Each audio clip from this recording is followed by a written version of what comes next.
Marcus Thompson never imagined that a routine visit to deliver medical supplies to Denver General Hospital would change his life forever.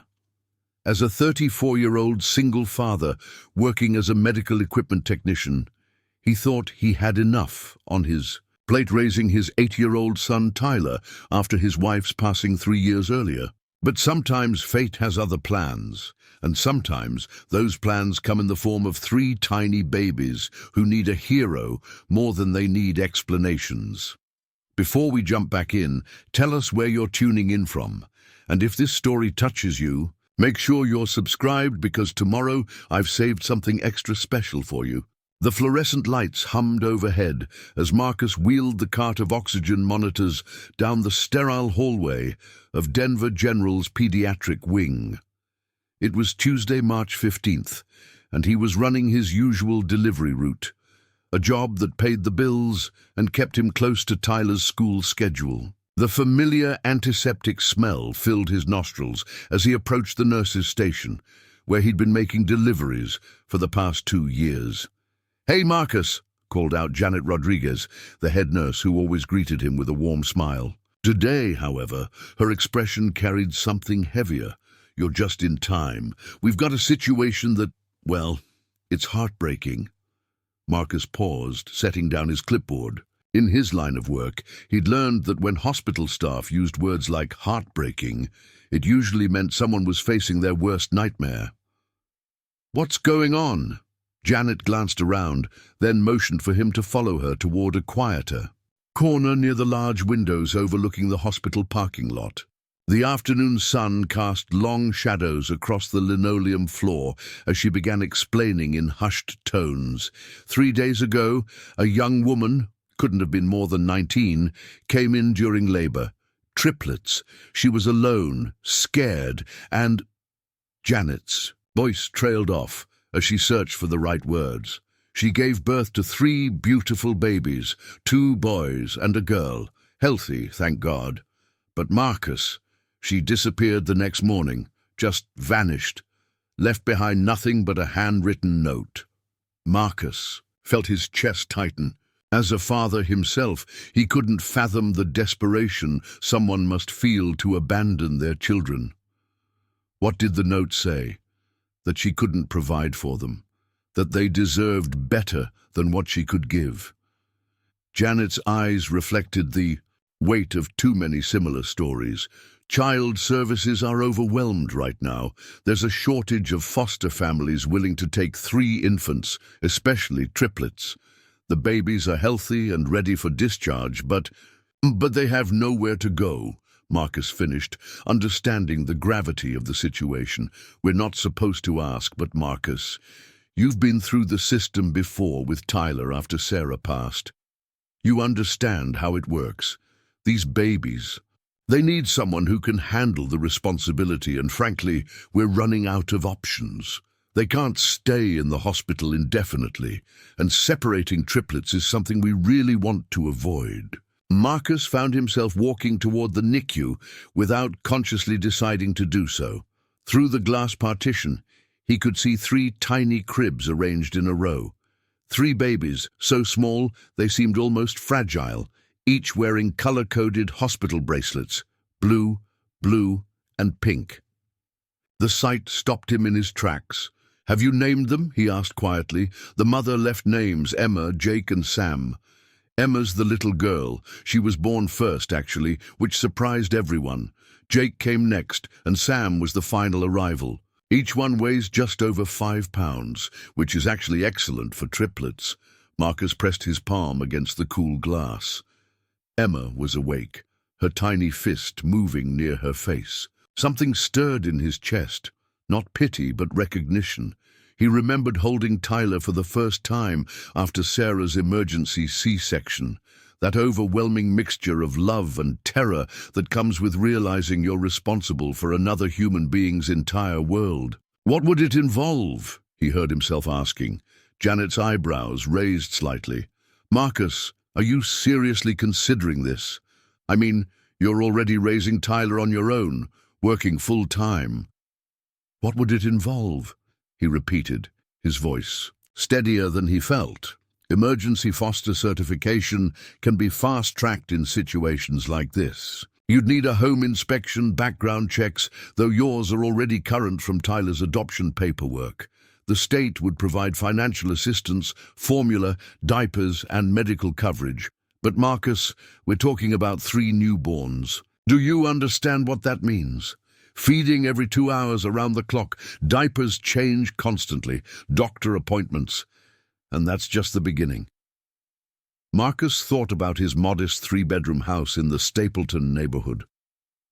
Tyler's room, his own room, and the spare room he'd been using as an office since Sarah died. The room where he'd sometimes sit at night, looking through old photo albums and wondering if he was doing enough for Tyler. How long before they find permanent placement? Could be weeks, could be months. The goal is always reunification with the birth mother if possible, but given the circumstances, Janet shrugged helplessly, there's no timeline. Marcus watched as a nurse gently adjusted Jake's blanket. The baby's eyes opened briefly, dark and alert, before closing again. In that moment, Marcus saw something he recognized, the look of someone waiting for their world to make sense again. I need to pick up Tyler from school, he said finally. Can I have until tomorrow morning to think about it? Of course, but Marcus, I have to be honest with you. If we can't find placement by Friday, the babies will likely be separated and sent to different emergency foster homes across the county. Once that happens, keeping them together becomes much more complicated. The drive to Tyler's elementary school passed in a blur. Marcus found himself gripping the steering wheel tighter than necessary, his mind racing through practical considerations. 3 cribs, 3 car seats, enough formula to feed a small army.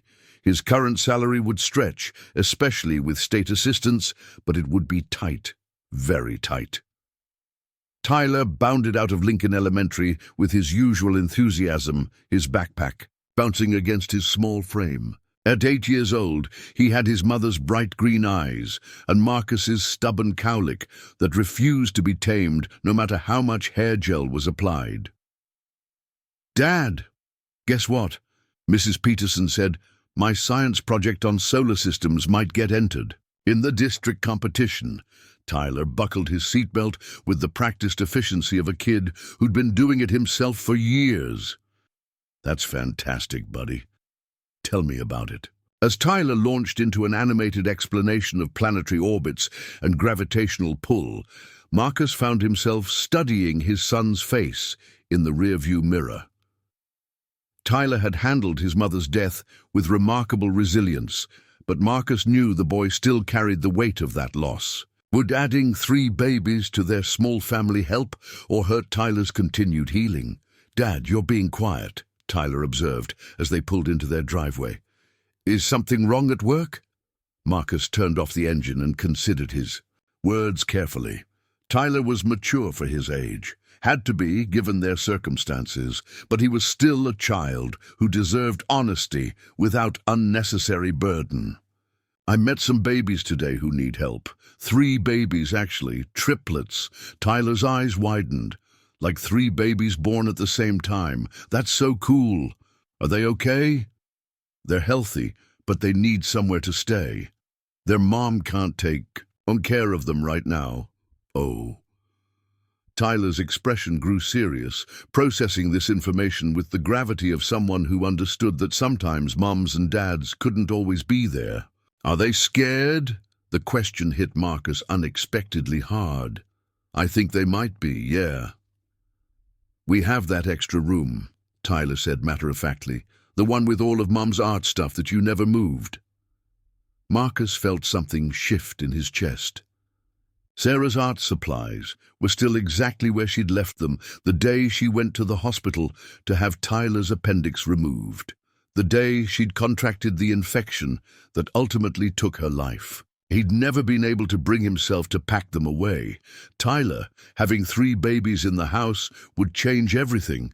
They cry a lot, especially at night. They need constant attention. There wouldn't be as much time for just you and me. Tyler was quiet for a long moment, swinging his legs from the car seat. When Mum was sick, remember how Mrs. Garcia from next door brought us dinner every night for like 2 weeks? I remember. And how when her grandson broke his arm, we drove him to the hospital because her car wouldn't start. Marcus nodded, unsure where Tyler was heading with this. Maybe sometimes helping people is just something you do, even when it's odd. That evening, after Tyler had finished his homework and they'd shared their usual dinner of grilled cheese sandwiches and tomato soup, Marcus found himself standing in the doorway of Sarah's old art room. Canvases leaned against the walls. Some finished, others barely begun. Her easel still held the painting she'd been working on the day she died, a landscape of the Rocky Mountains with storm clouds gathering in the distance. Tyler appeared beside him, his footsteps soft on the hardwood floor. "Dad, what do you think? Mum would say about the babies." Marcus looked down at his son, this incredible little human who somehow seemed to understand the world's complexities better than most adults. "I think she'd say that love doesn't divide when you give it to more people. It multiplies." "So we're going to help them?" Marcus took a deep breath, feeling the weight of the decision settle into place with surprising certainty. "Yeah, buddy, I think we are." Preparing and narrating this story took us a lot of time, so if you are enjoying it, subscribe to our channel. It means a lot to us. Now back to the story. The next morning, Marcus called Denver General before his usual delivery run. Janet answered. On the second ring, her voice hopeful but cautious. "I'll take them," Marcus said without preamble. "All 3. Whatever needs to happen, let's make it happen." The silence on the other end lasted just long enough for Marcus to wonder if he'd made a terrible mistake. Then Janet's voice returned, thick with emotion. "Marcus, are you absolutely sure? This isn't something you can change your mind about once the paperwork is started." "I'm sure." "Okay then, I'll call Child Services immediately. Can you be here at 2 o'clock for the initial meeting?" Marcus glanced at his work schedule, mentally rearranging deliveries and client calls. "I'll be there." The emergency foster certification process, as Janet had predicted, moved with surprising speed when 3 newborns were involved. By Thursday afternoon, Marcus found himself signing papers in a conference room that smelled like stale coffee and industrial carpet cleaner. The social worker, a kind but efficient woman named Diana Okonkwo, reviewed expectations and requirements with the thoroughness of someone who'd seen too many placements go wrong. "Mr. Thompson, I want to be very clear about what you're taking on," Diana said, her pen poised over the final form. "Triplets require around-the-clock care. Sleep deprivation will become your new normal. Your work schedule may need adjustment. And this is just the immediate challenges. We haven't even discussed the long-term implications if the birth mother doesn't return, or if permanent placement becomes necessary." Marcus nodded, understanding the gravity but feeling unexpectedly calm about his decision. "I understand. And your son Tyler is on board with this change? He's excited about having babies in the house. He's always been good with change. He's had to be." Diana made a final note and slid the papers across the table. "Then let's make this official." Friday morning arrived grey and drizzly, typical March weather for Denver. Marcus had spent the previous evening assembling 3 cribs in Sarah's former art room, carefully moving her canvases to the basement where they'd be safe. Tyler had helped, holding screws and offering commentary on which crib should go where. "The girl should be by the window, so she can see outside," Tyler had declared with 8-year-old authority. "Girls like to look at things." Now, standing in the NICU with Janet and Diana, Marcus felt the full weight of what he was about to do. 3 babies who would depend on him for everything: food, safety, love, guidance. 3 little humans who had no choice but to trust that he wouldn't let them down. "Are you ready?" Janet asked, her hand resting on the first crib's edge. Marcus looked at Emma, Jake, and Sam, his charges, his responsibility, his unexpected family extension. Emma was awake again, her dark eyes seeming to focus on his face with surprising intensity. "Yeah, he said, reaching down to gently touch her tiny hand. Her fingers immediately wrapped around his index finger with surprising strength. "We're ready." The first night with 3 newborns shattered every preconceived notion Marcus had about sleep deprivation. By 3 a.m., he'd changed 12 diapers, repaired 8 bottles, and walked approximately 2 miles around his house trying to soothe crying babies. Tyler, bless his heart, had slept through most of the chaos, though he appeared in the nursery doorway around dawn looking concerned. "Dad, you look like a zombie from that movie we watched," Tyler observed, rubbing his eyes. "The one where the guy's hair was all crazy." Marcus caught sight of himself in the nursery mirror and had to admit Tyler wasn't wrong. His usually neat brown hair stuck up at odd angles. His t-shirt bore suspicious stains from various baby-related incidents, and his eyes felt like they'd been replaced with sandpaper. "Thanks for the confidence boost, buddy," Marcus managed, gently bouncing Sam, who seemed determined to ensure everyone in a 3-block radius knew he was awake. "How about you get ready for school while I figure out this feeding schedule?" The morning routine that had once been clockwork precision, Tyler's breakfast, backpack check, quick drive to school, now resembled controlled chaos. Emma decided she needed to eat precisely when Tyler needed help finding his science project. Jake chose that moment to demonstrate his impressive lung capacity, while Sam remained blissfully asleep, apparently exhausted from his 3 a.m. concert performance. "Mrs. Peterson is going to think I'm lying about having 3 babies at home," Tyler said, carefully stepping around the bouncy seat Marcus had positioned near the kitchen counter. "Can I take a picture to show her?" "After school, when they're all clean and not screaming," Marcus replied, attempting to hold Emma's bottle at the correct angle while simultaneously buttering Tyler's toast.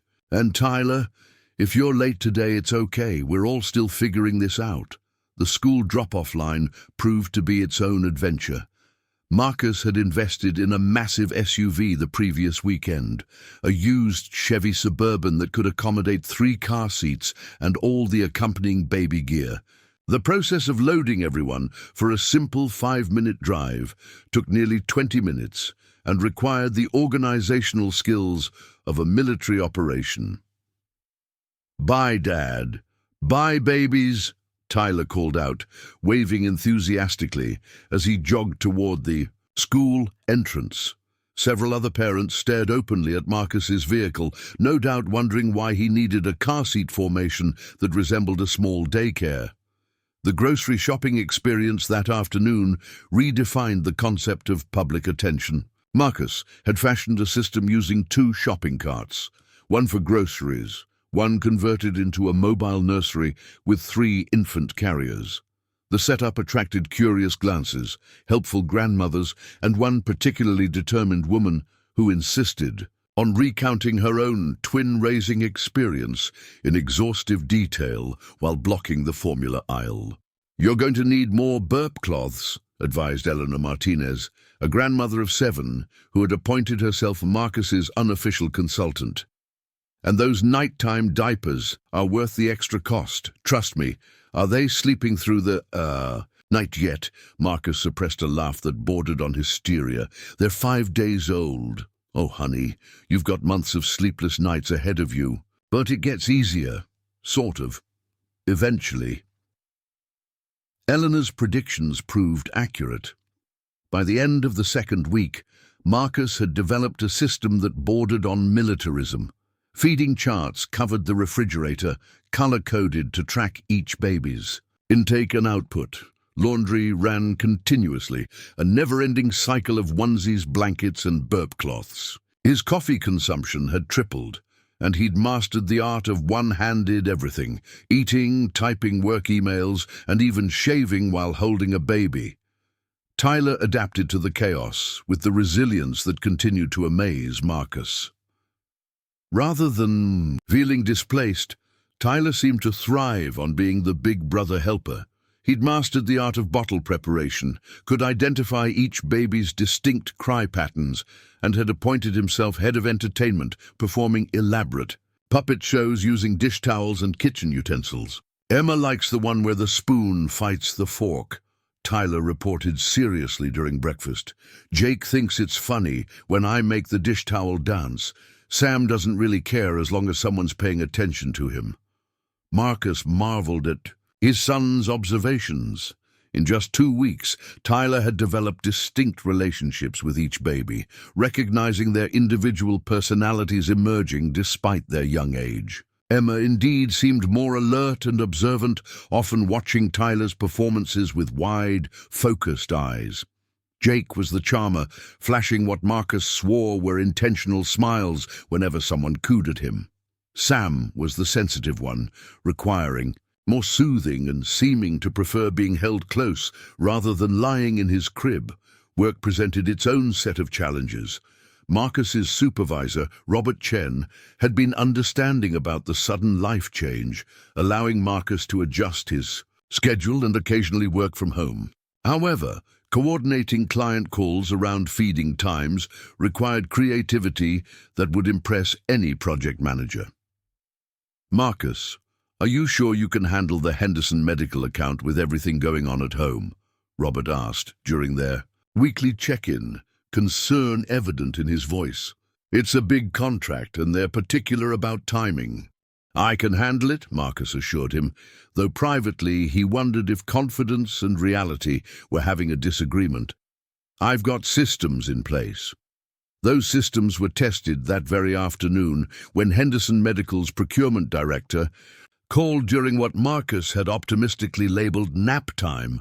Emma, Jake, and Sam had apparently coordinated their schedules to ensure maximum crying volume, precisely when Marcus needed to sound professional and competent. "Mr. Thompson, I'm having trouble hearing you," the director said over the unmistakable sound of infant protests. "Is this a bad time?"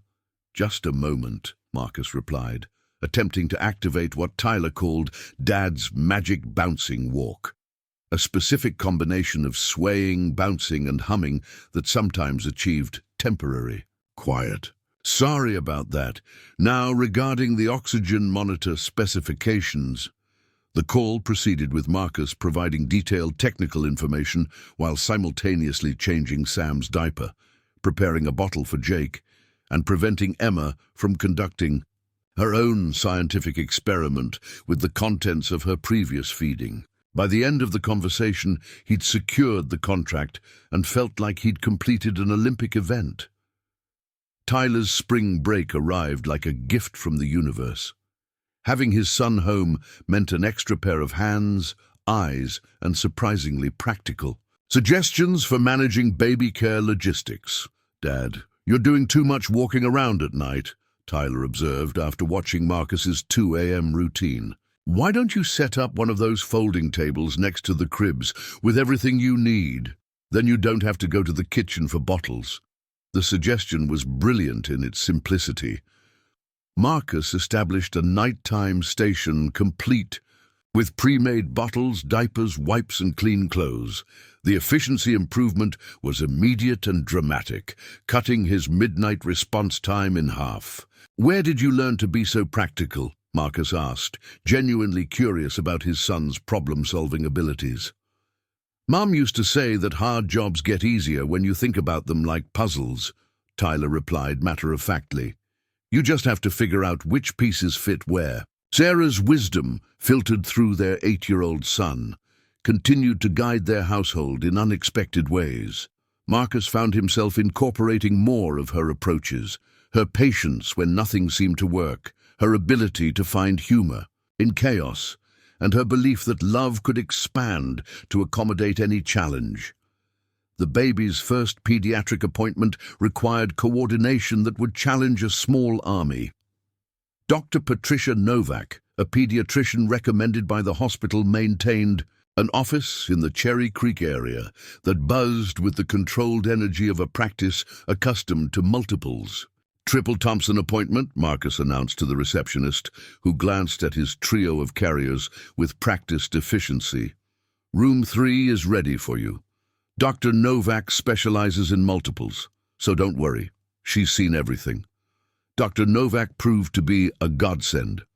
a woman in her 50s with laugh lines that suggested she genuinely enjoyed her work. She examined each baby with thorough attention while maintaining a running commentary that put Marcus at ease. Emma's gaining weight beautifully. She's got excellent muscle tone for a preemie. Jake here is going to be your charmer. Look at that smile. And Sam's going to be your thinker. See how intently he watches everything? These are three very different personalities you're dealing with. Is that normal? For them to be so different already? Completely normal. Genetics loads the gun, but the environment pulls the trigger. They shared the same womb, but they're three distinct individuals. Emma's going to be your leader, Jake's your diplomat, and Sam's going to surprise you with his depth. Mark my words. The accuracy of Dr. Novak's predictions became apparent over the following weeks. Emma indeed showed signs of being naturally assertive. She was always the first to cry when hungry and the most determined to stay awake during designated nap times. Jake seemed to have inherited some mysterious ability to charm his way out of fussy periods, often calming down the moment someone spoke to him in soothing tones. Sam proved to be the most sensitive to environmental changes, requiring consistency in routine and showing clear preferences for certain blankets, positions, and even room temperatures. Marcus began photographing small moments, Emma's intense stare during tummy time, Jake's delighted expression when Tyler sang silly songs, Sam's peaceful face during afternoon naps. The house felt fuller than it had since Sarah's death, alive with purpose and activity that extended beyond mere survival. One evening in early April, while Tyler worked on homework at the kitchen table and the babies dozed in their bouncy seats, Marcus experienced a moment of unexpected clarity. The chaos that had initially felt overwhelming now felt like home. The constant noise, the never-ending tasks, the complete reorganization of every aspect of daily life. It had become their new normal, and it was working. "Dad, do you think their real mum is going to come back?" Tyler asked suddenly, his pencil paused over a math worksheet. The question Marcus had been avoiding thinking about too deeply hung in the air between them. Diana Okonkwo called weekly with updates, but there had been no word from the baby's birth mother. No attempts at contact, no inquiries about their well-being, no indication that she intended to return. "I don't know, buddy." "What made you think?" "About that?" Tyler shrugged, erasing an answer and starting over. "I just wondered if she knows how good they're doing. Like Emma laughed today when I made that face at her, and Jake can almost hold his head up by himself now. Sam likes it when you read him stories, even though he can't understand the words yet." Marcus felt something tighten in his chest. Tyler's attachment to the babies had deepened beyond what he'd anticipated. The boy had taken ownership of their care and progress in a way that spoke to his generous heart, but also raised concerns. "About potential heartbreak, Tyler, you know that our job is to take care of them until they can go to their permanent home, right? That might be with their birth mom, or it might be with another family. But what if their permanent home is with us?" The question hung unanswered as Marcus tucked Tyler into bed that night. What if, indeed? The thought had crossed his mind countless times, usually during the quiet moments when all three babies were sleeping and the house felt peaceful rather than chaotic. Could he handle three infants long-term? Could Tyler adjust to sharing his father's attention permanently? Did Marcus have the right to even consider keeping them when their birth mother might still return? The answer came in an unexpected form at 2:17 a.m. when Sam developed a fever. Marcus woke to the sound of distressed crying that was different from the usual nighttime protests. Sam felt warm to the touch, his tiny face flushed and his breathing slightly labored. Without hesitation, Marcus began the routine he'd hoped never to need. He took Sam's temperature, 101.2 degrees, and called Dr. Novak's emergency line while simultaneously preparing to wake Tyler and load everyone into the car for a hospital trip. "Bring him in immediately," Dr. Novak instructed. "Fevers in infants. This young require immediate evaluation. Don't wait for the morning."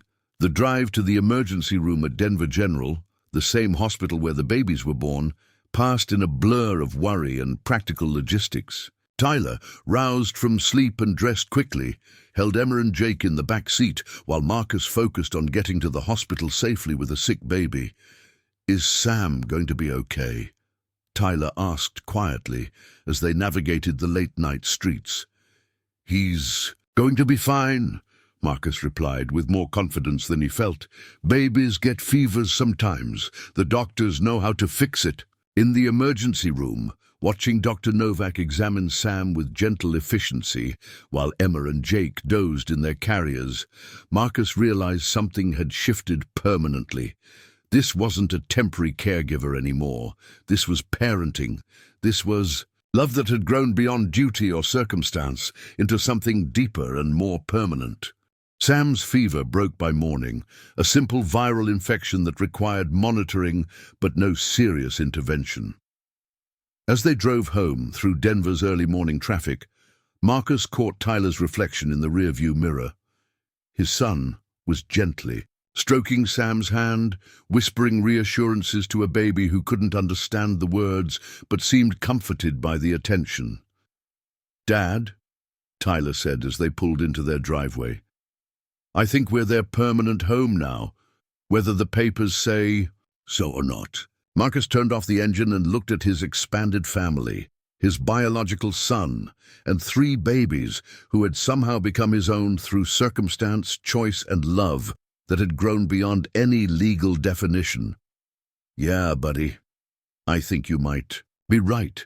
Spring transformed Denver with its usual dramatic flair, and the Thompson household evolved alongside the changing season. By May, the babies had settled into more predictable patterns, allowing Marcus to reclaim fragments of his former schedule. Emma, Jake, and Sam were thriving under the care that had become second nature to both Marcus and Tyler. The neighborhood had taken notice of their unusual family situation. Mrs. Garcia, the elderly woman next door who had helped during Sarah's illness, appointed herself unofficial grandmother to the triplets. She appeared most afternoons with homemade meals and an endless supply of baby clothes her church group had collected. "Marcus, you're doing something special here," she told him. One afternoon, while folding tiny onesies in the living room, "These babies are lucky to have found you." "I think I'm the lucky one," Marcus replied, watching Jake attempt to grab his own feet during tummy time. "They've brought something back to this house that I didn't realize was missing." Tyler's school. Friends had become fascinated with his new role as big brother to triplets. Parent-teacher conferences revealed that Tyler had become something of a celebrity, regularly sharing updates about baby milestones and amusing incidents during show-and-tell sessions. "Tyler talks about Emma, Jake, and Sam constantly," Mrs. Peterson informed Marcus during their spring conference. "He's incredibly proud of them, and it's clear this experience has matured him significantly. His empathy scores on peer interactions have improved dramatically." Marcus felt a surge of pride watching Tyler demonstrate proper bottle-holding technique to a group of curious classmates during the school's Family Day event. His son had embraced his unexpected role with enthusiasm that bordered on the professional. "Tyler, how do you tell them apart?" asked Jenny Martinez, Eleanor's granddaughter from Marcus's grocery store encounters. "Easy," Tyler replied with 8-year-old authority. "Emma has the biggest eyes, and she stares at everything like she's planning something. Jake smiles all the time, even when he's sleepy.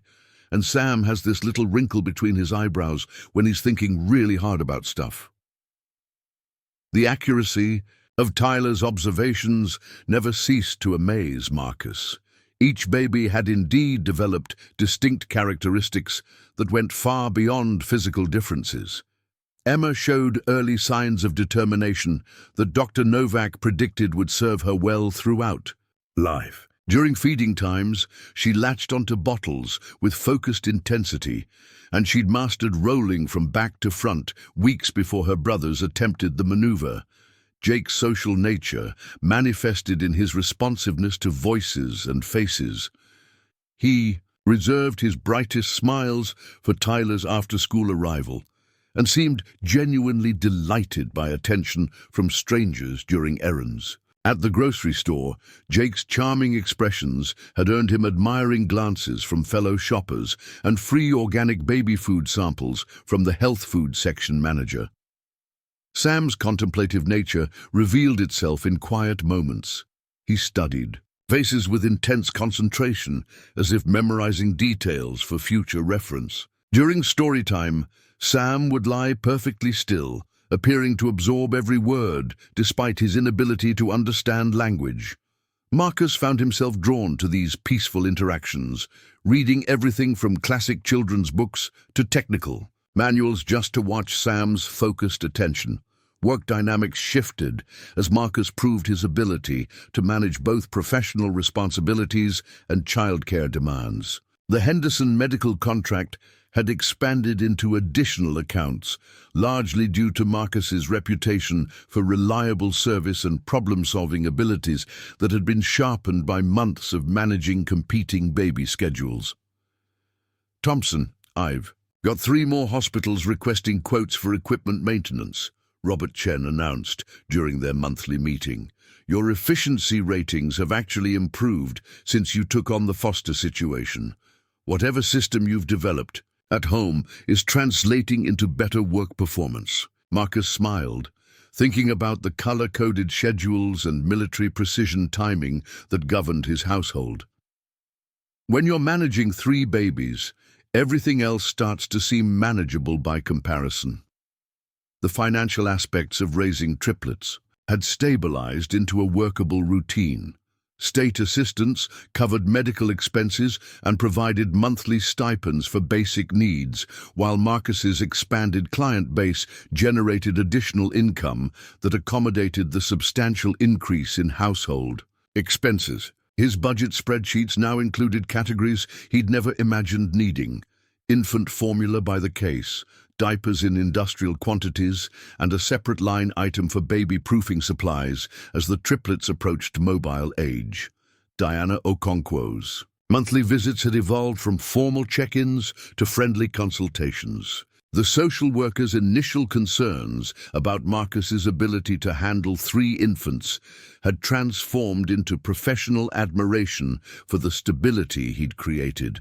Marcus, I want to discuss something important with you, Diana said during her June visit, settling into the living room chair that had become her usual spot. Emma gurgled contentedly in the bouncy seat nearby, while Jake and Sam napped in their cribs. It's been 4 months since the babies were placed with you. There's been no contact from their birth mother, no inquiries, no attempts at communication. Marcus felt his stomach tighten with familiar anxiety. These conversations always carried the potential for life-altering news. What does that mean? Practically speaking, it means we need to start discussing permanent options. The state's priority is always reunification when possible, but after 6 months with no contact, we begin exploring alternative arrangements. That could mean adoption placement with another family, or Diana paused meaningfully. It could mean adoption by their current foster family, if that family is interested.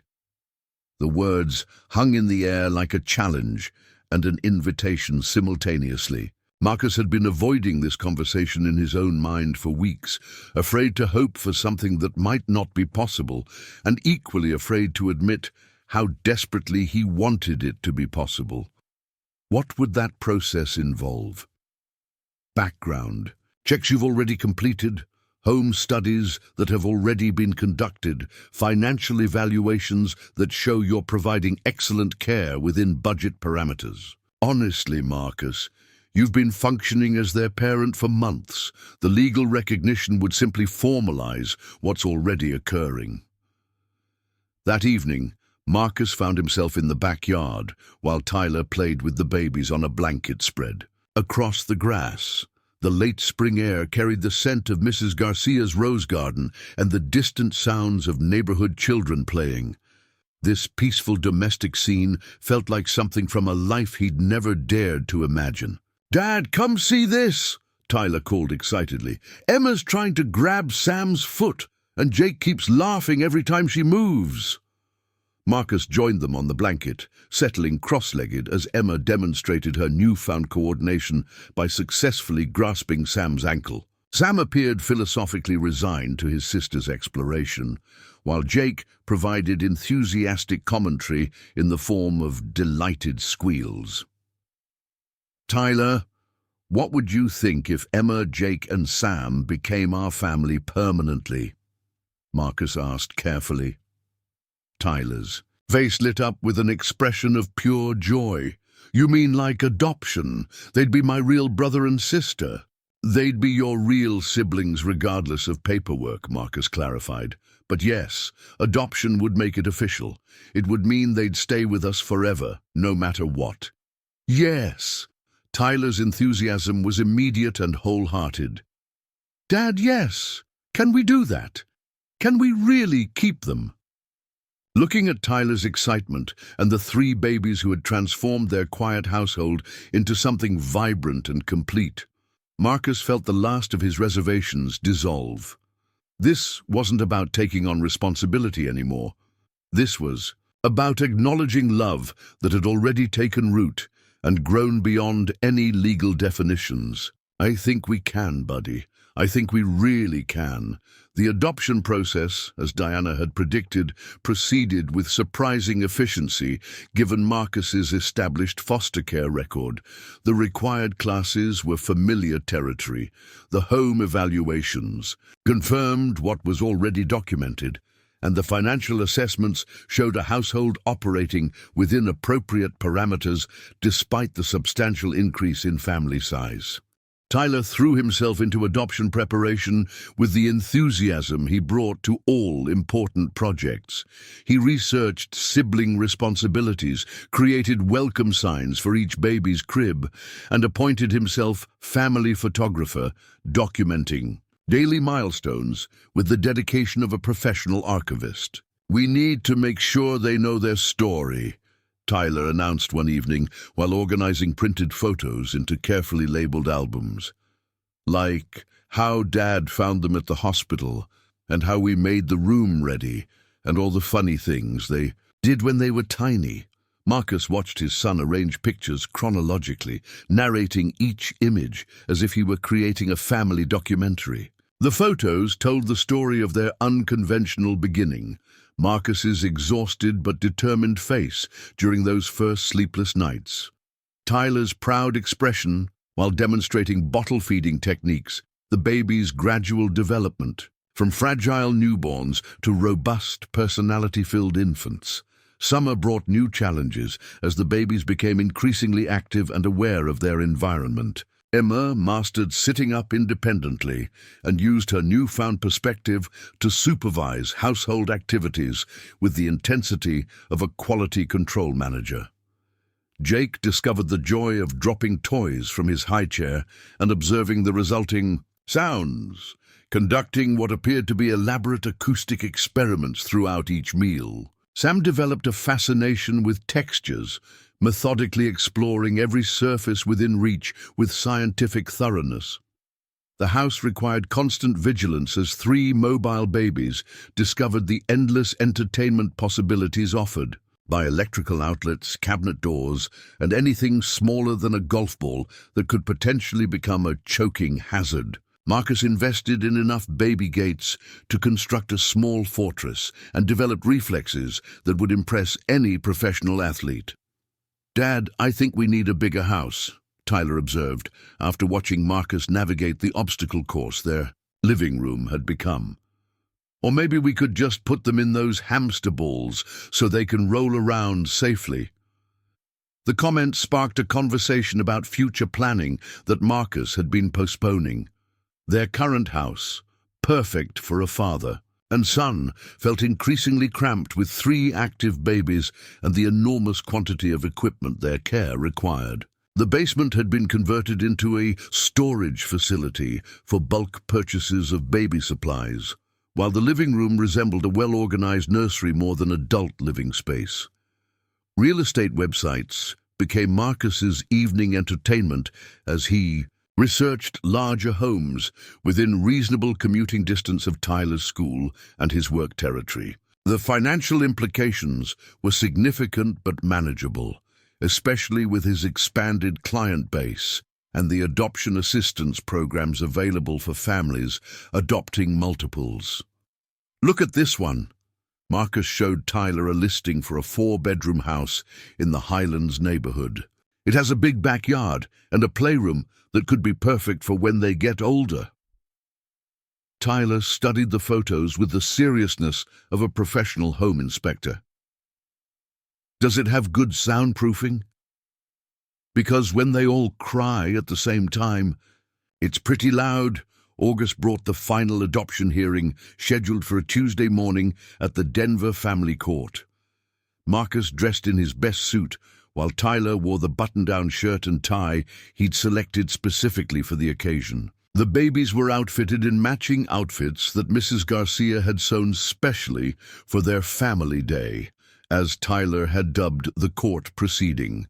Judge Patricia Williams, a woman in her 60s with kind eyes and an efficient manner, reviewed their case file with the thoroughness Marcus had learned to expect from family court proceedings. "Mr. Thompson, this is an unusual situation," Judge Williams began, her voice carrying both warmth and authority. "Single father adopting triplets is not something we see frequently. Can you tell me why you believe this adoption serves the best interests of these children?" Marcus looked at Tyler, who nodded encouragingly, then at Emma, Jake, and Sam, who were remarkably well-behaved in their carriers despite the formal courtroom atmosphere. "Your Honor, when I first met these babies, I thought I was providing temporary help until a permanent solution could be found. But over the past 6 months, they've become part of our family in every way that matters. Tyler has embraced being their big brother with incredible maturity and love. Our house has become their home, and we've become their people. I can't imagine our lives without them, and I believe they deserve the security of knowing they'll always have a place where they belong." Judge Williams made notes, then addressed Tyler directly. "Tyler, how do you feel about Emma, Jake, and Sam becoming your permanent siblings?" Tyler stood straighter, his young voice clear and confident. "Judge Williams, they already are my siblings. This just makes it official, so they can't be taken away. I love them, and I want to take care of them forever." The judge's smile suggested the outcome before she announced it officially. "In the matter of the adoption petition for Emma Marie, Jake William, and Samuel David, I find that this adoption serves the best interests of all children involved. The petition is granted. Congratulations, Thompson family." The gavel's sound seemed to echo with finality and new beginnings simultaneously. Marcus felt Tyler's hand slip into his as they stood to receive their official documents, while Emma, Jake, and Sam, now legally Emma, Jake, and Sam Thompson, slept peacefully through the moment that secured their futures. Walking out of the courthouse into the bright August sunshine, Marcus realized their story had reached not an ending, but a new chapter. The family that had formed through circumstance, grown through choice, and solidified through love was now officially recognized by law and permanently protected by legal bonds that matched the emotional ones already in place.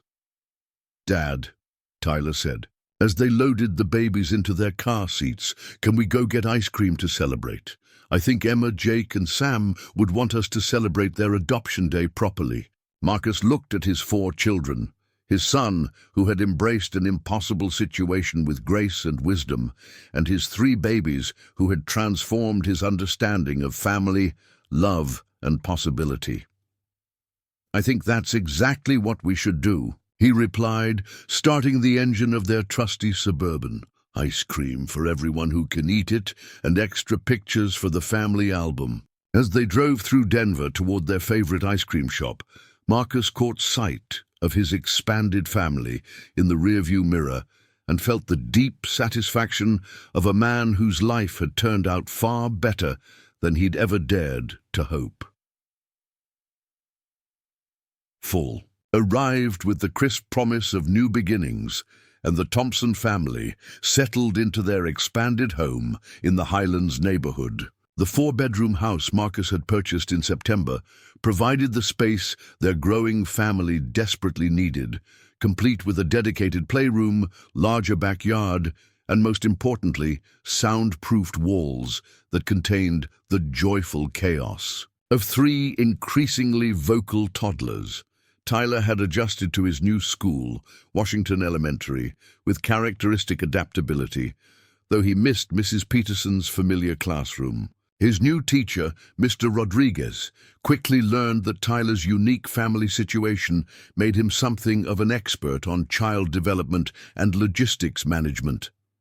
Tyler helped me reorganize our classroom supply closet using a system he learned from managing baby supplies at home, Mr. Rodriguez reported during the first parent-teacher conference.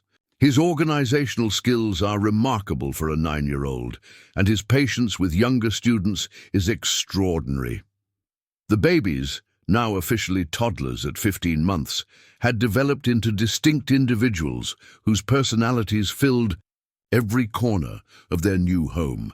Emma had indeed become the leader Diana and Dr. Novak had predicted, orchestrating elaborate games that involved her brothers following her lead through increasingly complex adventures around their playroom. Her vocabulary was expanding daily, with no being her favorite word, followed closely by mine and Tyler. Jake's diplomatic nature had evolved into something approaching charm, offensive capabilities. He could diffuse tense situations with strategic smiles, had mastered the art of the apologetic hug after mischief, and possessed an uncanny ability to make adults forget why they'd been frustrated with him in the first place.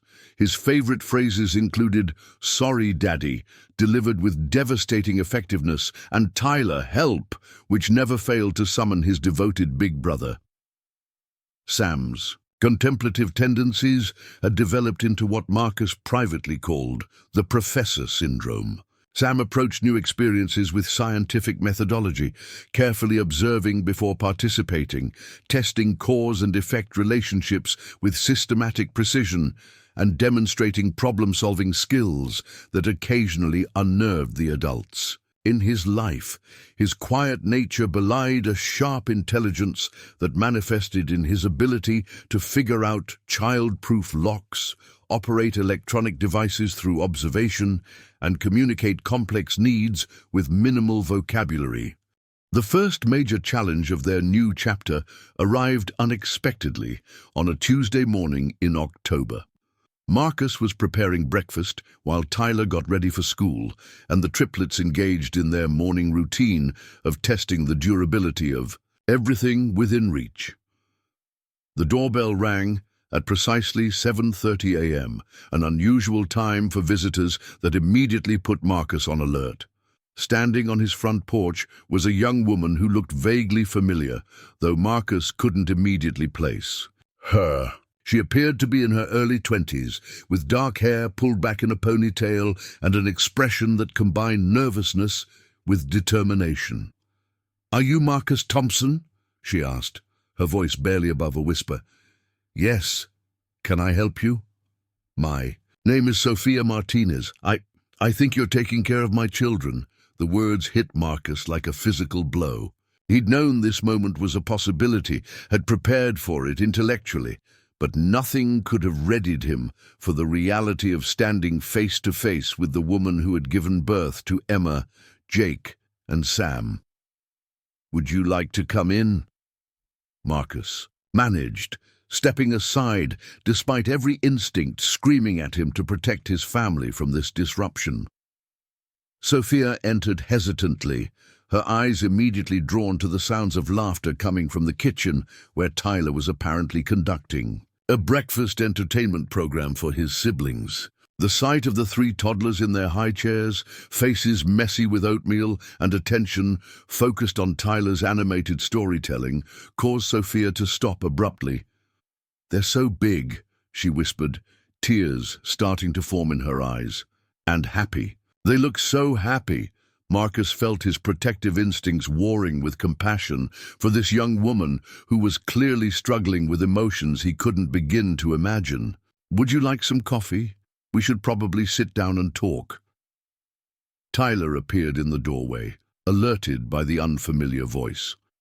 His eyes moved from Marcus to Sophia with the quick assessment of a child who'd learned to read adult situations for signs of potential disruption to his world. "Tyler, this is Sophia. She wanted to meet Emma, Jake, and Sam." Tyler's expression grew serious as he processed this information. At 9 years old, he understood the implications, even if the adults hadn't spelled them out. "Are you their birth mom?" Sophia nodded, unable to speak for a moment. "Yes, I am." "They're really good babies," Tyler said, with the fierce protectiveness of an older sibling. "Dad takes really good care of them, and I help too. They're happy here." The conversation that followed was perhaps the most difficult of Marcus's life.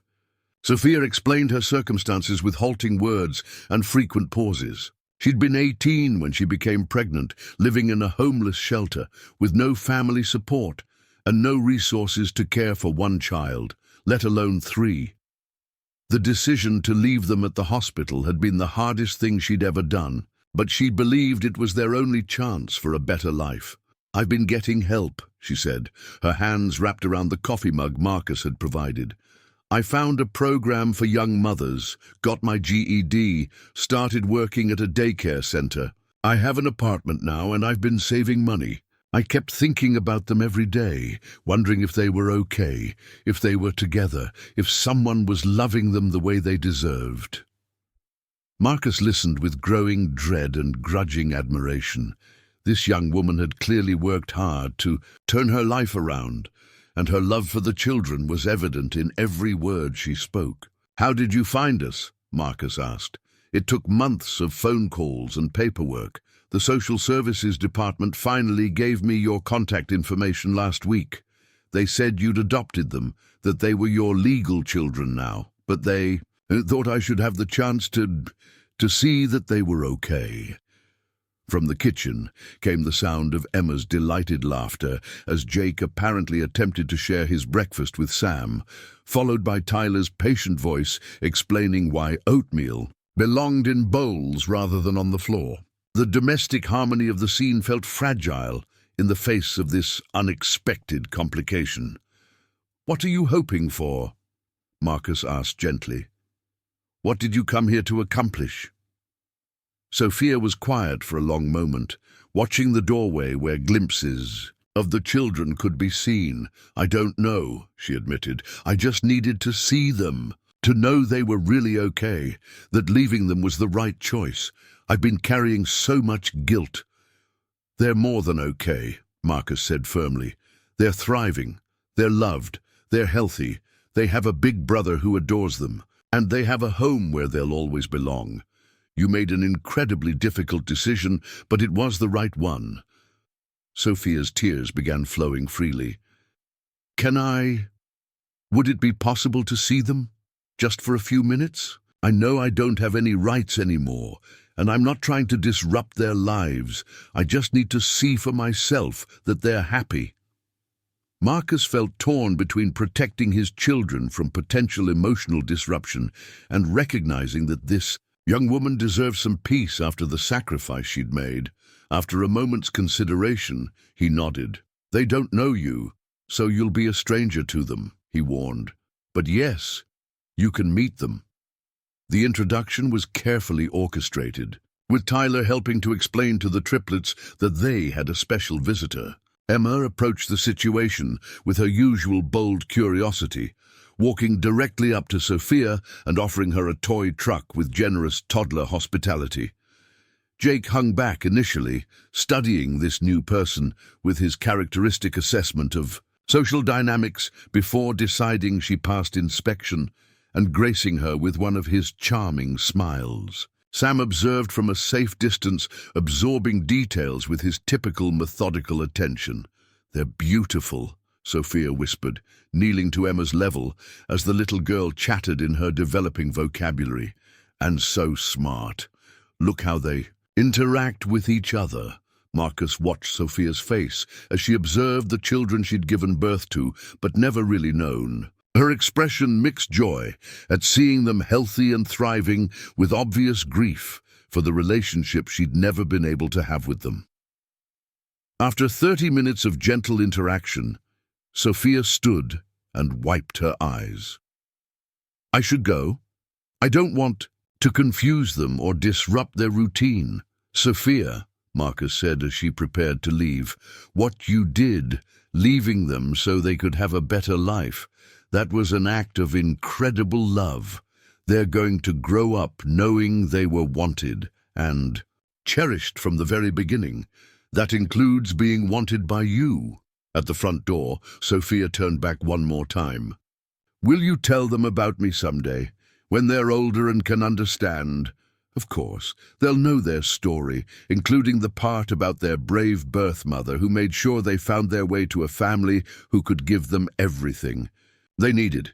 Sophia reached into her purse and pulled out a wrapped package. "I brought something for them. It's not much, but—" She handed Marcus a small photo album. "Pictures of me when I was pregnant, some ultrasound images, a letter I wrote explaining my decision.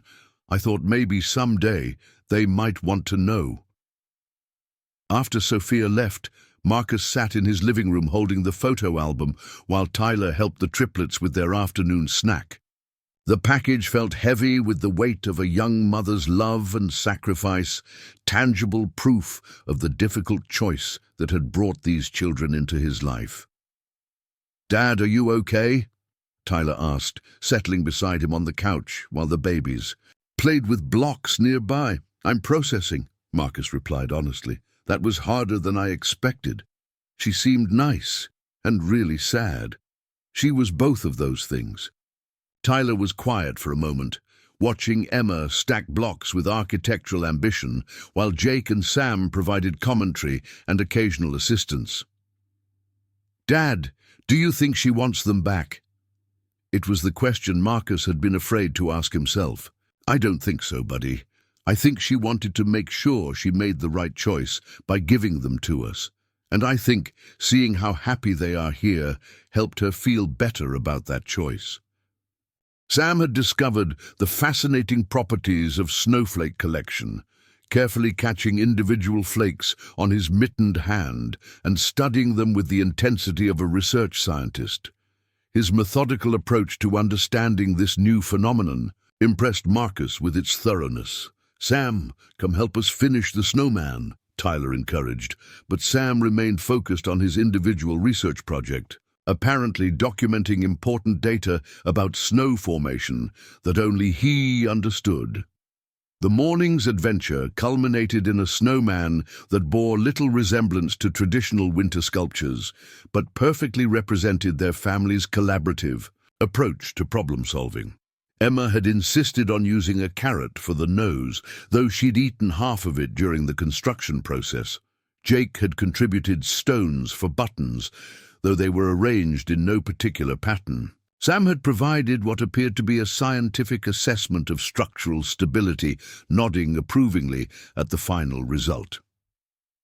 "He needs a name," Tyler declared, stepping back to admire their creation.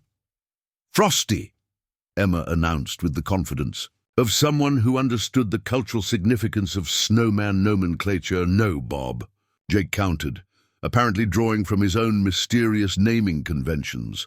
Sam studied the snowman thoughtfully, then pronounced what sounded like Gerald with the seriousness of someone making an official declaration. "Gerald it is," Marcus decided, recognizing Sam's tendency toward unexpected but somehow appropriate choices. Gerald the Thompson family snowman.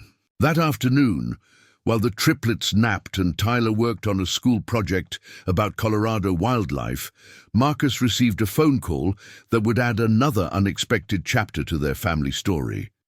The caller was Diana Okonkwo, though her voice carried an unusual excitement that immediately caught his attention. "Marcus, I hope you don't mind me calling during the day, but I have news that I think you'll find interesting," Diana began. "It's about Sofia Martinez." Marcus felt his stomach tighten slightly. While Sofia's visit in October had ended positively, any news involving the triplets' birth mother still triggered protective instincts. What kind of news? The kind that might interest you in an unexpected way. Sofia has been working at Little Angels Daycare Center, and she's been taking early childhood development classes at Community College of Denver. She called me yesterday with a request that surprised me. Marcus waited, unsure what direction this conversation might take. She wants to establish a scholarship fund for single parents pursuing education. She's saved enough money to start small, but she wants to make it substantial enough to make a real difference. Here's the part that might interest you. She's asked if you'd consider being on the board that selects scholarship recipients. The request was so unexpected that Marcus needed a moment to process it. She wants me to help her give scholarships to other single parents. That's exactly what she wants. She said meeting you and seeing how well the triplets are doing convinced her that there are probably other single parents out there who could benefit from educational opportunities but need financial support to make it possible.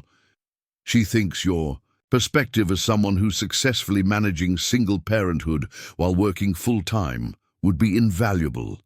Marcus considered the implications while watching snow continue to fall outside his kitchen window. The idea of helping other single parents pursue education that could improve their family situations appealed to his sense of community responsibility, but it also represented another connection to Sofia that he wasn't sure how to navigate.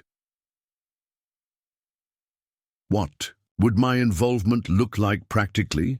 Monthly meetings to review applications, possibly quarterly events for scholarship recipients, and helping to establish criteria for selection. It's not a huge time commitment, but it would be meaningful. Work. Can I think about it and get back to you? Of course. But Marcus, I think this could be something really special. Sofia has turned her life around in remarkable ways, and she credits seeing the triplets thriving in your family as part of her motivation to help other parents in similar situations. That evening, Marcus discussed Diana's proposal with Tyler over dinner, while the triplets entertained themselves with the challenging task of eating spaghetti without distributing it throughout the dining room. "So Sofia wants to help other parents go to school?" Tyler asked, carefully twirling pasta on his fork with the precision he'd inherited from his father. "That's the idea.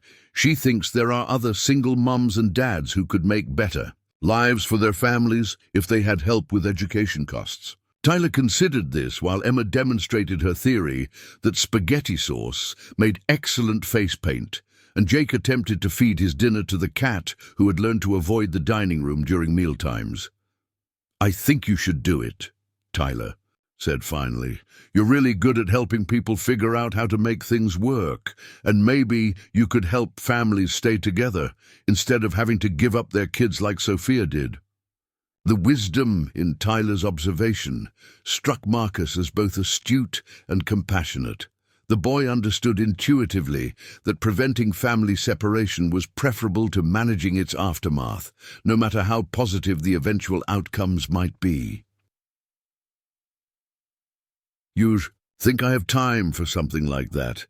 Dad, you organized a whole system for taking care of 3 babies while working full-time and helping me with school stuff. I think you can handle a few meetings about scholarships." Marcus looked around his dining room at the controlled chaos that had become their normal.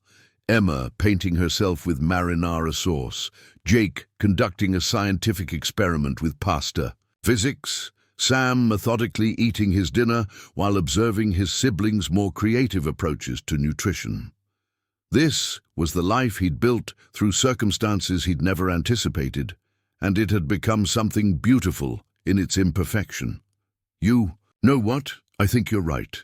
Marcus called Diana the next morning to accept the position on Sofia's scholarship board. Their first meeting was scheduled for the following week at the Community College of Denver, in a conference room that Sophia had reserved through her student services connections. The meeting proved to be as comfortable as Marcus had hoped and more productive than he'd anticipated. Sophia had prepared thoroughly, presenting a detailed proposal for the scholarship program that demonstrated both practical understanding of single-parent challenges and genuine commitment to making a meaningful difference. "I want to call it the Second Chances Scholarship," Sophia explained, distributing copies of her proposal to Marcus and the two other board members she'd recruited, a professor from the college's social work program and a local business owner who had been a single mother herself.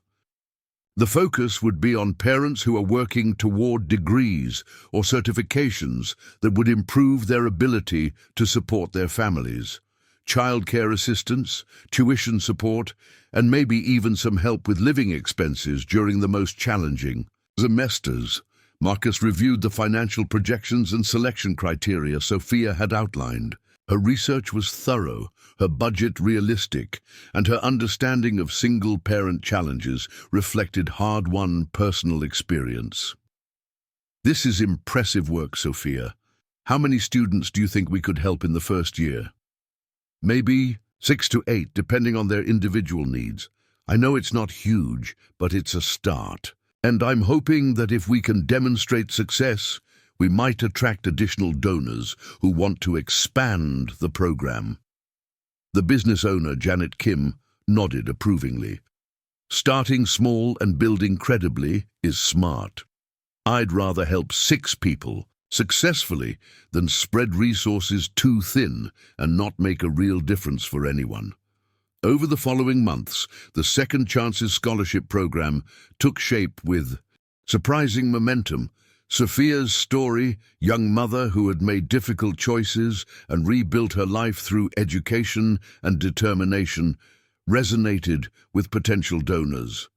Local media coverage brought attention that translated into financial support beyond their initial projections. Marcus found himself drawn into the work more deeply than he'd anticipated. Reviewing applications from single parents, pursuing nursing degrees, teaching certifications, and business training reminded him of his own challenges after Sarah's death and reinforced his appreciation for the support systems that had made his success possible. "Dad, you're smiling at paperwork again," Tyler observed one evening, finding Marcus at the kitchen table reviewing scholarship applications while the triplets played nearby. "These are applications from parents who want to build better lives for their families. It's inspiring work." Tyler studied the papers spread across the table. "Like the lady who wants to become a teacher so she can have summers off with her kids. Exactly like that. Or the dad who's studying accounting so he can start his own business and have more flexible hours." Emma chose that moment to demonstrate her climbing abilities by scaling the side of her playpen with impressive determination. Jake provided commentary and encouragement, while Sam watched the proceedings with the attention of someone mentally taking notes about technique and safety considerations. "Emma, no climbing," Marcus said automatically, lifting her back to ground level, where she immediately began planning her next ascent. "Dad, I think Emma's going to be an engineer," Tyler said, watching his sister assess alternative routes to her climbing objective. "She likes figuring out how to build things and get around obstacles." "What about Jake and Sam? Jake's going to be in entertainment. Look how he makes everyone laugh. And Sam—" Tyler paused, studying his youngest brother, who was arranging blocks in what appeared to be a complex mathematical pattern. "Sam's going to be a scientist or maybe a professor. He thinks about everything really carefully before he does anything." Marcus marveled at Tyler's perceptive observations about his siblings' emerging personalities. At nearly 2 years old, the triplets were developing individual interests and approaches to problem-solving that suggested their future paths might indeed align with Tyler's predictions. The first annual Second Chances Scholarship Award ceremony in May exceeded everyone's expectations. Held at the Community College of Denver's auditorium, the event celebrated 12 scholarship recipients whose stories represented the diversity of single-parent experiences and aspirations. Marcus served as master of ceremonies, introducing each recipient and sharing highlights of their goals and achievements. Sophia spoke about her own journey and the inspiration she'd drawn from seeing other single parents succeed despite challenging circumstances. The evening culminated with presentations from several previous scholarship recipients who had completed their programs and secured employment that improved their family situations. "Ladies and gentlemen," Marcus announced as the ceremony concluded, "what we've celebrated tonight isn't just individual achievement. It's proof that with support and determination, families can overcome extraordinary challenges and build extraordinary futures." The standing ovation that followed felt like recognition, not just for the scholarship recipients, but for the entire community of people who believed in second chances and the power of education to transform lives. After the ceremony, Sophia approached Marcus as he gathered his notes and prepared to leave. "Marcus, I wanted to thank you for everything you've done with the scholarship program. But more than that, I wanted to thank you for what you've done for Emma, Jake, and Sam. Seeing them tonight, watching how Tyler interacts with them, understanding the family you've built together, it confirms that I made the right choice." Marcus looked across the auditorium, where Tyler was helping the triplets navigate the crowd, patiently guiding them toward the exit while maintaining the protective oversight that had become second nature to him. "Sophia, you didn't just make the right choice. You made a brave choice that has created something beautiful for all of us, including you. Look what you've built from that difficult decision." As the Thompson family made their way home through Denver's spring evening, Marcus reflected on the unexpected directions their story had taken. What had begun as emergency foster care had evolved into permanent adoption, which had led to community involvement that was making a difference in other families' lives. Tyler dozed in the front seat while the triplets fell asleep in their car seats, exhausted from an evening of new experiences and adult attention. The quiet gave Marcus time to appreciate the completeness of their life together.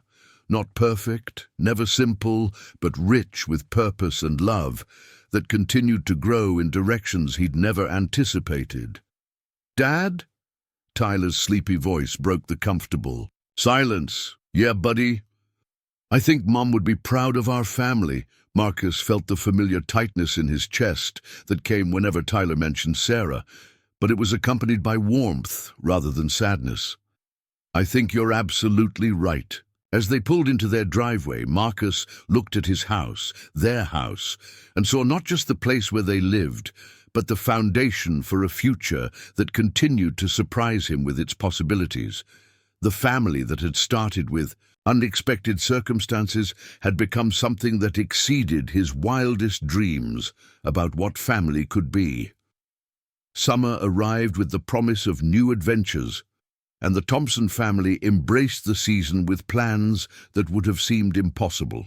Just 2 years earlier, Emma, Jake, and Sam had reached the milestone of their second birthday, and their individual personalities had crystallized into distinct approaches to life that both challenged and delighted Marcus daily. The backyard renovation project had consumed most of Marcus's spring weekends, transforming their outdoor space into a playground designed specifically for 3 energetic toddlers with different interests and abilities. Emma's climbing structure occupied one corner, complete with age-appropriate challenges that satisfied her need for physical conquest. Jake's music corner featured weather-resistant instruments that allowed him to compose outdoor symphonies that entertained the entire neighborhood. Sam's observation deck, a raised platform with built-in seating and storage for his growing collection of books, provided the perfect vantage point for his favorite activity of watching and learning. Tyler, now 10 years old and entering 5th grade, had appointed himself head of safety operations for all backyard activities. His protective instincts had evolved into genuine leadership skills that impressed the adults in his life and made him an invaluable partner in managing 3 busy toddlers. "Dad, Emma's trying to climb the fence again," Tyler reported from his position at the kitchen window, where he maintained visual surveillance while Marcus prepared lunch. "Should I redirect her to the climbing structure or let her work it out herself?" Marcus glanced outside to see Emma approaching the chain-link fence with the determined expression that usually preceded engineering breakthroughs. Her problem-solving abilities had developed to the point where childproofing had become an ongoing arms race between her creativity and Marcus's safety measures. "Let her try for a minute, but stay close. If she figures out how to get over that fence, we'll need to install something taller." Tyler nodded and slipped outside, positioning himself within intervention range while maintaining the appearance of casual observation. His ability to balance independence building with safety management had become one of Marcus's most valuable parenting resources. The afternoon brought visitors that had become regular fixtures in their summer routine. Dr. Novak arrived for what had evolved from medical checkups into social visits, bringing her teenage daughter, who had become Tyler's occasional babysitting assistant. Mrs. Garcia appeared with her famous lemonade and an endless supply of stories about her own grandchildren. Elena Martinez from the grocery store brought her granddaughter Jenny, who had become fascinated with the triplets' development and was considering a career in early childhood education. "Marcus, these children are remarkable," Dr. Novak observed, watching Sam explain the properties of different cloud formations to anyone willing to listen. At 2 years old, his vocabulary had expanded to include weather terminology that impressed adults and mystified his siblings. His cognitive development is extraordinary, but what's more impressive is how he shares knowledge. He's going to be a natural teacher. Emma had successfully conquered the fence climbing challenge and was now explaining her technique to Jake, who showed polite interest while clearly preferring his musical explorations. His current project involved creating rhythmic patterns using wooden spoons and various outdoor surfaces, producing compositions that somehow managed to be both chaotic and melodically coherent. "Jake's sense of rhythm is incredibly sophisticated," Jenny Martinez observed, having recently started piano lessons. Herself, he's creating complex patterns that most adults would struggle with. The social dynamics of their summer gatherings had developed into something resembling a small community, centered around the triplets' development and the adults' shared investment in their success. Marcus found himself at the center of conversations about child development, single parenting strategies, and community building that stretched far beyond his original role as emergency foster parent. "You know what's remarkable about this situation?" Eleanor asked during one of their afternoon gatherings. 2 years ago, these children needed a family. Now they've created a community. Look around, we're all here because of them. But we've become something bigger than just people who care about 3 kids. Marcus surveyed the scene in his backyard, Tyler patiently teaching Jenny how to interpret Sam's more complex observations. Dr. Novak and Mrs. Garcia engaged in animated discussion about child development milestones. Emma demonstrating her climbing techniques to an audience of impressed adults, and Jake providing the musical soundtrack for the entire gathering. "I never expected our family to become the center of something like this," Marcus admitted. "Maybe that's exactly why it works," Eleanor replied. "You weren't trying to build a community, you were just trying to take care of 3 babies. But taking care of people well tends to attract other people who want to be part of that energy." The observation proved prophetic as summer progressed. The Second Chances Scholarship Program had grown beyond Sophia's original vision, attracting national attention and expanding to serve single parents across Colorado. Marcus's role had evolved from board member to program coordinator, requiring travel to speaking engagements and conferences that showcased their success model. "Dad, are you famous now?" Tyler asked one evening after overhearing Marcus schedule a phone interview with a national parenting magazine. "I'm not famous, buddy.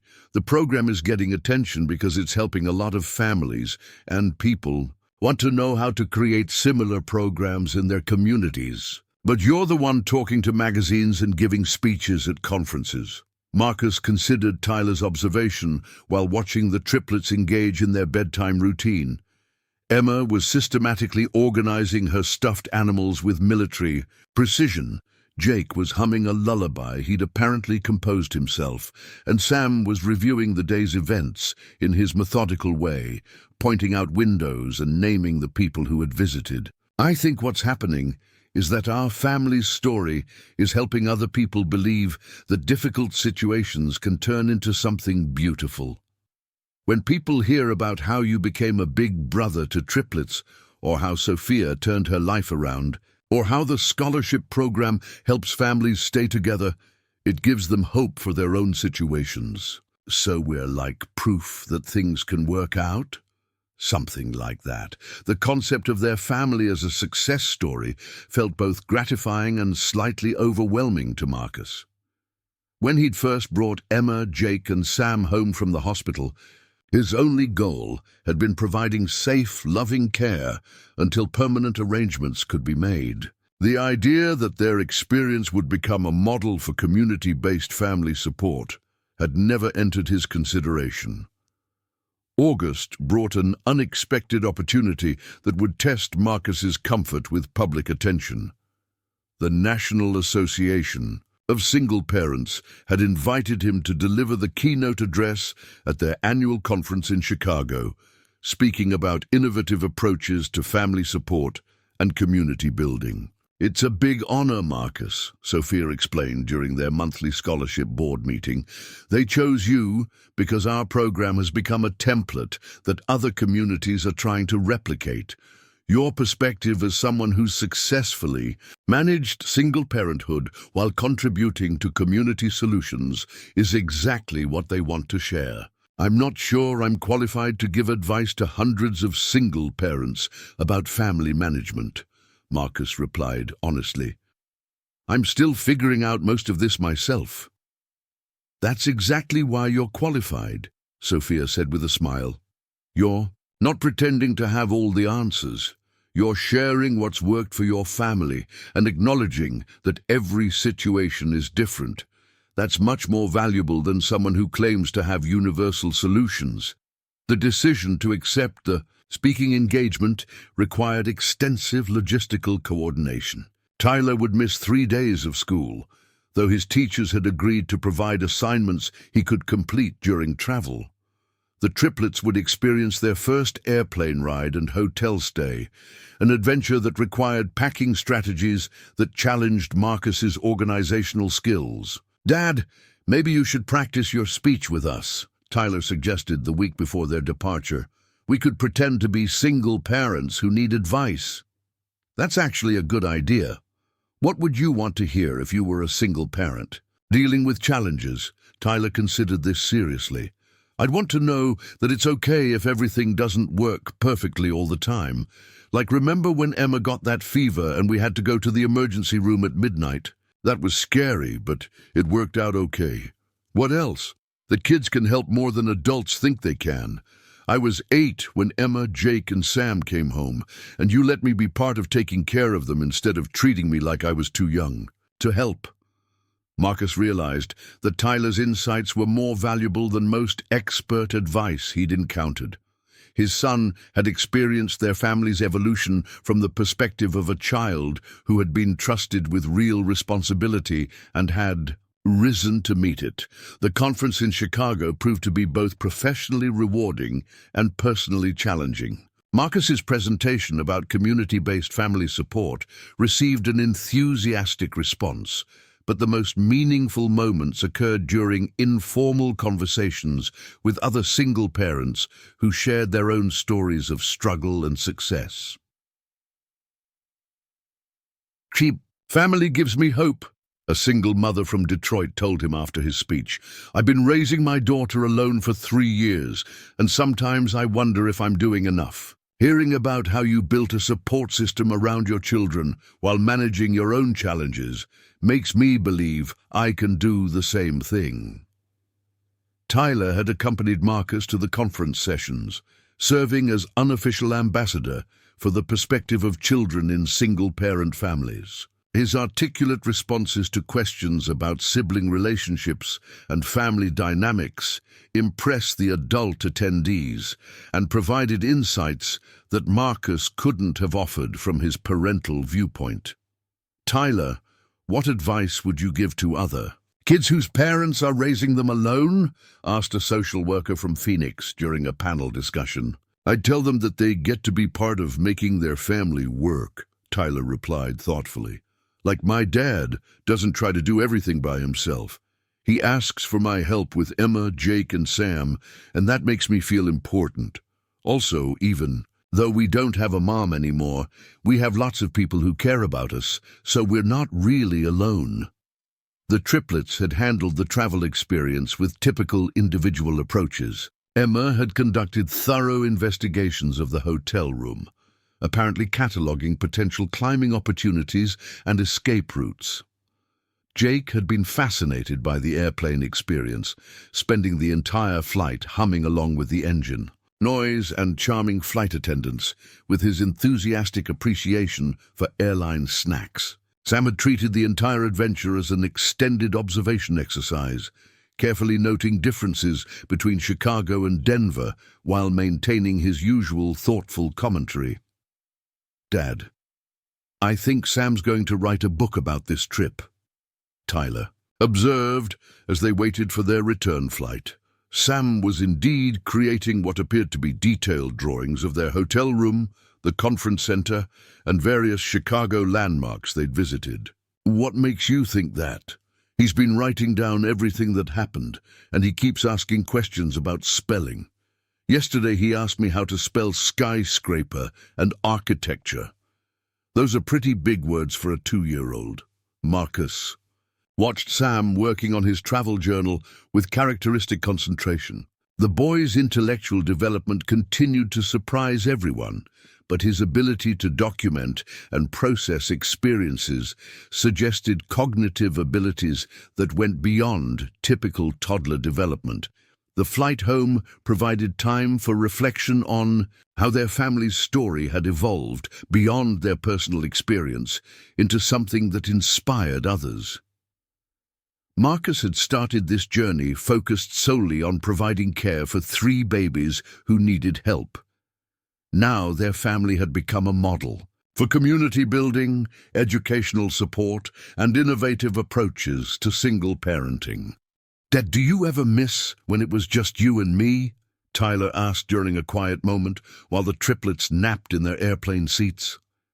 The question caught Marcus off guard with its directness and underlying concern. Do you miss it? Sometimes. Like it was easier to go places and you had more time to help me with homework, but I wouldn't want to go back to how it was before. Emma, Jake, and Sam are part of our family now, and I like being their big brother. I feel the same way, Marcus replied honestly. I miss some aspects of our simpler life, but I wouldn't trade what we have now. Our family is bigger, more complicated, and definitely louder, but it's also richer and more interesting. And we're helping other families too, because of the scholarship program and your speeches. That's true. But Tyler, you know that even if we weren't doing any of that public stuff, our family would still be important and valuable, right? You don't have to be famous or help other people for your family to matter. Tyler nodded, then grinned. I know, but it's pretty cool that Emma, Jake, and Sam are going to grow up knowing they were part of something that helped lots of other kids have better lives. As their plane descended toward Denver, Marcus looked at his sleeping children and felt the familiar surge of gratitude for the unexpected path their lives had taken. Emma had curled up with the fierce determination she brought to everything, even sleep, Jake had somehow managed to maintain his cheerful expression despite being unconscious. Sam clutched his travel journal, apparently unwilling to be separated from his documentation even during nap time. "Dad?" Tyler's voice was soft, careful not to wake his siblings. "Yeah? When Emma, Jake, and Sam are older, are you going to tell them about how they came to be part of our family?" Marcus considered the question that had been weighing on his mind since Sophia's visit. "Yes, I think they deserve to know their whole story, including the part about their birth mother who loved them enough to make sure they found a family who could give them everything they needed. That's good. I think they'll be proud of how everything worked out." As they collected their luggage and prepared to head home, Marcus realized that Tyler was right. Their story had become something worth being proud of, not because it was perfect, but because it demonstrated how love, commitment, and community support could transform difficult circumstances into something beautiful and meaningful. The drive home from the airport took them through Denver neighborhoods where Marcus had never imagined living, past the hospital where their journey had begun, and finally to the house that had become the center of their expanding world. As they pulled into their driveway, Marcus saw Mrs. Garcia waving from her porch, Eleanor Martinez's car parked in front of their house with a welcome home sign, and Dr. Novak's teenager daughter waiting on their front steps with what appeared to be a homecoming celebration.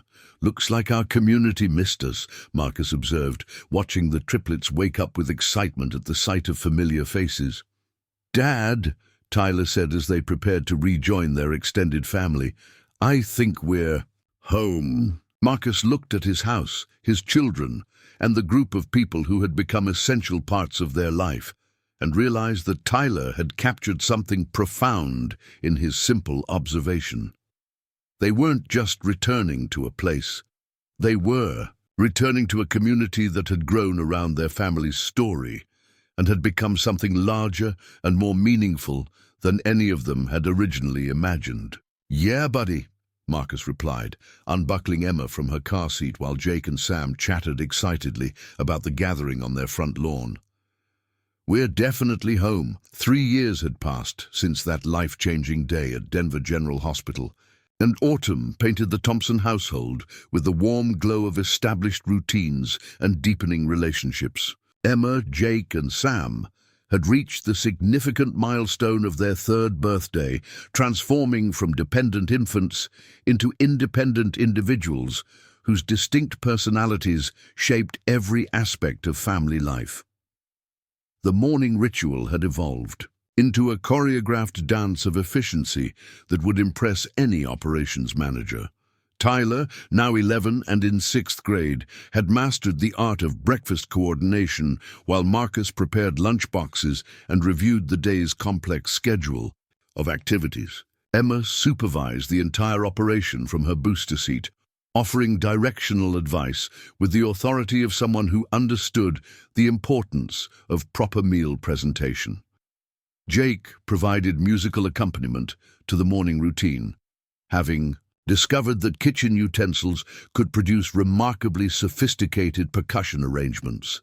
Sam methodically worked through his breakfast while simultaneously reviewing a picture book about dinosaurs, occasionally sharing paleontological observations that impressed the adults and mystified his siblings. "Dad, Emma's trying to trade her orange slices for Jake's toast again," Tyler reported, without looking up from his own breakfast preparations. "And Sam wants to know if stegosauruses ate cereal." Marcus marveled at Tyler's ability to monitor 3 simultaneous situations while managing his own 6th grade responsibilities.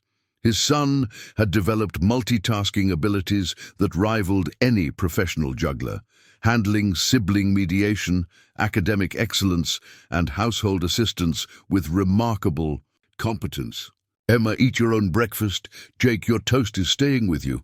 And Sam, stegosauruses were herbivores, so they probably would have enjoyed cereal if they'd had access to grocery stores." Sam nodded thoughtfully. apparently filing away this information for future reference, while Emma launched into negotiations about orange slice distribution rights. Jake seemed content to let his breakfast serve as percussion instruments while consuming it, creating rhythmic patterns that somehow managed to be both entertaining and efficient. The drive to Washington Elementary had become a mobile classroom, where Tyler helped his siblings practice vocabulary, counting, and basic social skills. His teaching methods had evolved to accommodate 3 different learning styles, demonstrating educational instincts that impressed his own teachers. "Okay, everyone," Tyler announced from the front seat. "Today we're going to practice colors and shapes." "Emma, what color is the stop sign?" "Red, like my jacket," Emma responded with enthusiasm, having designated herself the expert on color identification. "Good! Jake, what shape is the stop sign?" Jake paused his humming to consider the question. "Seriously, 8 sides, like a... He struggled briefly with the terminology before settling on like a pizza cut into lots of pieces. "Close enough," Tyler said approvingly. "Sam, do you know what an 8-sided shape is called?" "Octagon," Sam replied without looking up from his book. "Like octopus arms, but only 8 instead of 8 tentacles." "Wait, that's the same number." Marcus caught Tyler's impressed expression in the rearview mirror. Sam's ability to make complex connections continued to surprise everyone, including his family members who had grown accustomed to his intellectual observations. The afternoon pickup routine had become a social event that attracted attention from other families at the school. The sight of Marcus loading 3 car seats while managing backpacks, art projects, and various treasures the triplets had collected during their day created a spectacle that combined logistics with entertainment. "Mr. Thompson, how do you keep track of everything?" asked Sarah Chen, a fellow parent who often marveled at the Thompson family's organizational efficiency. "Color-coded systems, backup plans for the backup plans, and a 10-year-old who's more organized than most adults," Marcus replied, securing Sam's latest library book collection, while Emma demonstrated her playground achievements and Jake provided commentary on the day's musical discoveries. "Tyler's incredible with them. Does he ever get overwhelmed by all the responsibility?" Marcus glanced at Tyler, who was patiently helping Jake find his lost crayon, while simultaneously preventing Emma from conducting unauthorized experiments with the car's electronic systems. "He's never complained about responsibility. I think he genuinely enjoys being their big brother, and they adore him. It's worked out better than I ever could have planned." The Thompson family's evening routine had evolved into something that resembled a small-scale community center. Tyler's homework time coincided with the triplets' educational play, creating a learning environment that benefited everyone. Emma had developed a fascination with building blocks that resulted in architectural creations of impressive complexity. Jake's musical interests had expanded to include a small keyboard that Marcus had purchased after neighbors complimented the sophisticated compositions emerging from their backyard. Sam's library had grown to encompass topics ranging from astronomy to marine biology, and his ability to retain and share information had made him a valuable research assistant for Tyler's school projects. "Dad, Sam found 3 mistakes in my science report about the solar system," Tyler announced during dinner one evening. "He knows more about planets than my textbook does." Sam looked pleased with the recognition, though he seemed more interested in his systematic approach to eating than in discussing his astronomical expertise. "Jupiter has 79 moons, not 73 like Tyler's book says. I counted them in my space atlas." "Sam, you counted 79 moons?" Marcus asked, genuinely curious about his youngest son's research methods. "I made a chart. Jupiter has the most, then Saturn with 82, but some are really small. Uranus has 27, Neptune has 14, and Mars only has 2. Earth has 1, but it's a good one." Emma paused her dinner negotiations to contribute her own astronomical observation. I like the moon because it follows us in the car. Jake nodded agreement while maintaining his rhythmic approach to eating. The moon is like a big drum in the sky, but it doesn't make noise. The conversation exemplified the dinner table dynamics that had become characteristic of their household. Sam providing scientific accuracy, Emma offering practical observations, Jake contributing creative interpretations, and Tyler serving as translator and moderator for the entire discussion. November brought an unexpected development that would add another dimension to their family story. Sofia Martinez had been accepted into a master's degree program in social work, with plans to specialize in family preservation and support services. Her acceptance letter included a full scholarship funded partly by the very program she had helped establish. It feels like everything has come full circle, Sophia explained during a celebratory dinner at the Thompson house. The scholarship program that started because I wanted to help other single parents is now helping me pursue a career in family support services. The dinner had been Tyler's idea, recognizing that Sophia's achievement represented something significant for their entire extended family. The triplets had prepared for the occasion with characteristic individual approaches. Emma had created a congratulations banner using her advanced artistic abilities. Jake had composed what he announced as a graduation song that incorporated elements of classical music and playground chants. And Sam had researched master's degree programs to provide informed commentary on Sophia's academic pursuits. "Sophia, will you study families like ours?" Emma asked with the directness that made her an effective interviewer despite her age. "I hope to learn how to help families stay together when they're facing difficult challenges," Sophia replied thoughtfully. "Like, if there's a mom or dad who wants to keep their children but needs help with housing or job training or childcare, maybe I can help them find resources instead of having to make impossible choices." Sam looked up from his methodical dinner. "Consumption. That's better than separating families. Families should stay together if they want to." The wisdom in Sam's simple observation struck everyone at the table. Marcus realized that his youngest son had grasped the fundamental principle underlying all their community work, that family preservation was preferable to family reconstruction, no matter how successful the eventual outcomes might be. "That's exactly right, Sam," Sophia said with a smile. "My job will be helping families find ways to stay together and thrive." Tyler raised his glass of apple cider in a toast that demonstrated his developing understanding of ceremony and significance. To Sophia, for turning a difficult situation into something that helps lots of families, and for showing that hard work and education can change everything. The toast echoed around the table with varying degrees of formality, Emma shouting, "Yay, Sophia!" with enthusiasm, Jake humming what appeared to be a celebratory tune, and Sam nodding approvingly while continuing his systematic approach to dinner. December brought the annual holiday preparations that had evolved into traditions reflecting their family's unique composition and interests. The Christmas tree decorating process required diplomatic negotiations that would challenge any international peace treaty. Emma insisted on architectural precision in ornament placement. Jake wanted decorations that produced interesting sounds when touched, and Sam approached the entire project as a research opportunity into holiday customs and their historical origins. "Dad, Sam wants to know why we put a star on top of the tree instead of a moon or a planet," Tyler reported from his position as Chief Ornament Distribution Coordinator. "Because the star represents the Star of Bethlehem that guided the wise men to Jesus," Marcus explained, lifting Sam to eye level with the treetop. "It's a traditional symbol of guidance and hope."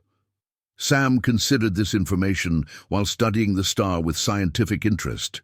Stars are actually giant balls of burning gas that are very far away. The one on our tree is plastic and has LED lights inside. That's true, Marcus agreed. But symbols don't have to be exactly like the real thing to have meaning. Our plastic star reminds us of the real star that was important in the Christmas story. Emma had been listening to this conversation while arranging ornaments with military precision.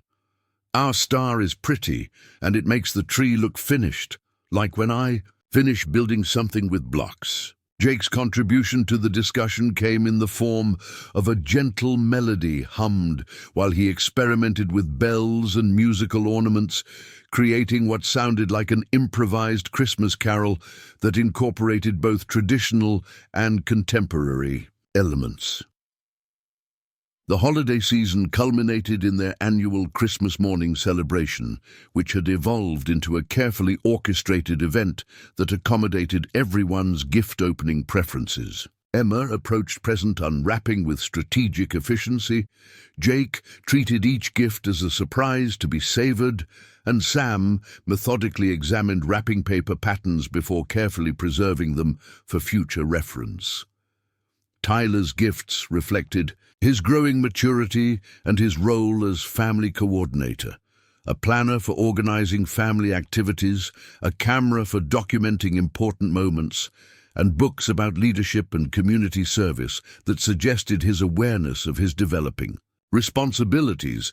The triplets' gifts had been selected to support their individual interests while encouraging shared activities. Emma received advanced building sets that challenged her engineering inclinations. Jake got musical instruments that expanded his compositional capabilities, and Sam was presented with an encyclopedia set that would support his research interests. And for years to come, "Dad, this is the best Christmas ever," Tyler announced as they surveyed the organized chaos of wrapping paper, new toys, and excited children. Everyone got exactly what they wanted, and nobody fought about sharing. Marcus looked around their living room at the scene that had become the center of his world. Tyler organizing the gift distribution process with diplomatic skill, Emma constructing what appeared to be a fortress from her new building blocks, Jake creating a musical soundtrack for the morning's activities, and Sam already absorbed in Volume 1 of his new encyclopedia. "You know what the best part is?" Marcus asked Tyler quietly. "What?" 3 years ago, I thought I was just helping 3 babies who needed a place to stay. Now I can't imagine our family any other way." Tyler nodded, watching his siblings with the fond expression that had become characteristic of his protective big brother role. "Do you think they remember being babies, or do they just think this has always been their family?" "I think they remember feeling safe and loved, which is what matters most. The details about how families form are less important than how they function." The afternoon brought visitors who had become essential parts of their holiday tradition. Mrs. Garcia arrived with homemade tamales and stories about her own grandchildren's Christmas adventures. Dr. Novak and her family contributed scientific explanations for various holiday phenomena that fascinated Sam and educated everyone else. Eleanor Martinez brought her extended family, creating a gathering that resembled a small community celebration centered around the Thompson house. "Marcus, look what you've created here," Dr. Novak observed, watching the organized chaos of multiple families sharing food, stories, and the comfortable intimacy of chosen community. "When you first brought Emma, Jake, and Sam home, did you ever imagine it would lead to this?" Marcus surveyed the scene in his living room. Children of various ages engaged in activities ranging from advanced block construction to impromptu musical performances. Adults sharing parenting strategies and life updates, teenagers helping, younger children with new toys, and grandparents offering wisdom and encouragement to everyone within range. "I never imagined any of this," he admitted. "I was just trying to take care of 3 babies who needed help. Everything else grew from that basic commitment." "That's what makes it so beautiful," Eleanor Martinez added, settling into the conversation, while monitoring her granddaughter's interaction with the triplets. "You weren't trying to build a community or become a model family or start a scholarship program. You were just doing what needed to be done, and all the rest happened naturally. As evening approached and their guests began departing, Marcus found himself reflecting on the unexpected trajectory their lives had taken. The emergency foster placement that was supposed to last a few weeks had become permanent adoption. The adoption had led to community involvement that expanded into national recognition. Their personal story had become inspiration for other families facing similar challenges. "Dad," Tyler said as they began the process of cleaning up after their Christmas celebration, "do you ever wonder what would have happened if Janet at the hospital had asked someone else to take Emma, Jake, and Sam?" The question touched on something Marcus had wondered about occasionally, but had never wanted to examine too closely. "Sometimes, but I think everything worked out the way it was supposed to. They needed a family. We needed them. And together, we've built something that's helped a lot of other people too. Like it was meant to be? Like we were all ready for each other, even if we didn't know it at the time." Tyler nodded, helping Emma organize her new building blocks while Jake experimented with musical combinations and Sam researched holiday traditions in his new encyclopedia. The scene represented the comfortable efficiency of a family that had learned to function as a team while celebrating individual differences. "Dad, next year Emma, Jake, and Sam will be 4, and I'll be 12. Tyler observed. "Do you think our family will keep growing and changing?" Marcus looked at his 4 children, his biological son who had embraced an impossible situation with grace and wisdom, and his 3 chosen children who had transformed his understanding of family, love, and possibility, and realized that growth and change had become the constants in their lives. "I think our family will keep evolving in ways we can't predict," he replied. "But whatever happens, we'll handle it together." As they finished cleaning up and began preparing for bedtime routines, Marcus felt the deep satisfaction of a man whose life had exceeded his wildest dreams. The quiet house would soon be filled with the peaceful sounds of children sleeping safely, secure in the knowledge that they belonged somewhere permanent and were loved unconditionally. Tyler appeared beside him as he turned off the Christmas tree lights, the final step in their holiday evening routine. "Dad, I'm glad you said yes when Janet asked you to take them. Even though it made everything more complicated, it also made everything better." Marcus put his arm around Tyler's shoulders, looking at their Christmas tree decorated with ornaments that reflected each family member's personality and interests, surrounded by the comfortable chaos of a home filled with love, laughter, and the endless possibilities that come with family life. "Me too, buddy. Me too." 5 years had passed since that pivotal morning when Marcus first laid eyes on 3 tiny cribs in Denver General's NICU. The Thompson family had grown in ways that defied every prediction and exceeded every hope he'd dared to harbor during those first overwhelming weeks of sleepless nights and constant worry. Emma, Jake, and Sam were now 5 years old, preparing to start kindergarten in the fall with the confidence that comes from children who have never doubted their place in the world. Tyler, at 13 and entering 8th grade, had evolved into the kind of young man who inspired adults and impressed peers with his natural leadership abilities and genuine compassion for others. The morning Marcus had been dreading and anticipating, in equal measure, finally arrived on a sunny Tuesday in late spring. Diana Okonkwo sat in their living room, not for a routine check-in this time, but to deliver news that would provide the final chapter to their legal journey together. "The state has officially closed your case file, Marcus," Diana announced with a smile that mixed professional satisfaction with personal joy. "After 5 years of exemplary care, outstanding family stability, and honestly, some of the most impressive outcomes I've seen in 20 years of social work, there are no more requirements, no more check-ins, no more paperwork. Emma, Jake, and Sam are legally and permanently your children in every sense of the word." Tyler, who had been quietly listening from the kitchen doorway, stepped forward with the mature dignity that had become his trademark. "Does this mean no one can ever try to take them away from us?" "No one can ever try to take them away from you," Diana confirmed. "You're a family now, not just in your hearts, but in the eyes of the law, permanently and irrevocably." The triplets, absorbed in an elaborate building project that had taken over most of the living room floor, looked up with interest at the conversation, but without concern. Their security had never been in question for them.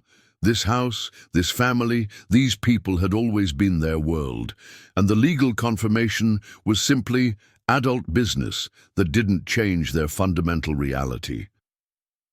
Emma surveyed the adults, with her characteristic assessment of any situation's practical implications. "Does this mean we don't have to be extra good when Diana visits anymore?" "You were never required to be extra good," Diana laughed.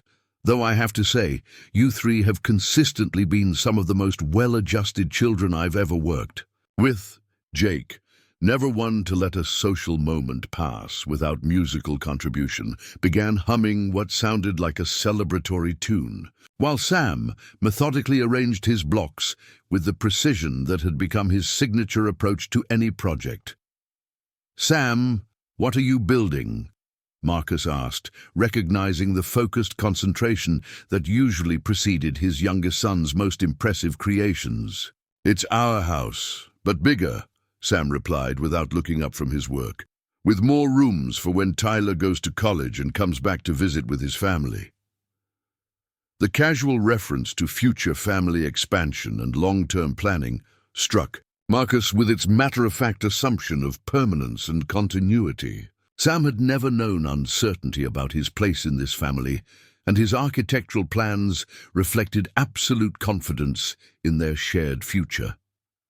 After Diana left, taking with her the final paperwork that closed their official relationship with the foster care system, Marcus found himself sitting in his backyard, watching his children play with the casual ease of kids who had never questioned their belonging anywhere.